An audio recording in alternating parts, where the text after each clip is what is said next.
Alloh bermayman demayapti, beraman deyapti.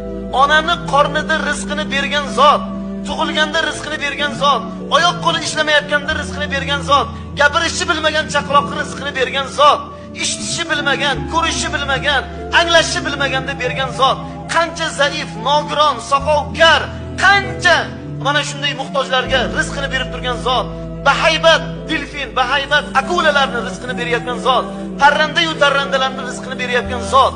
Alloh sizni bizni aziz bo'lgan, mukarram bo'lgan, anglab turgan, eshitib turgan, ko'rib turgan, ibodat qilib turgan, duo qilib turgan, halol pokiza yurib turgan, yo Alloh deb turgan bandani rizqsiz qo'yadimi? Sizni farzandlaringiz bor, sizni zurriyotingiz bor, sizni ahli oilangiz bor, duo qilib turgan. Alloh bermaydimi? Beradi. Faqat erkak kishi mard bo'lib bismillahirrohmanirrohim deb, ey Alloh senga tavakkul qildim deb chiqsa, Alloh beradi. Beradi, bermaydi emas. Biz o'zimiz mana bu dilimizni, niyatimizni nurab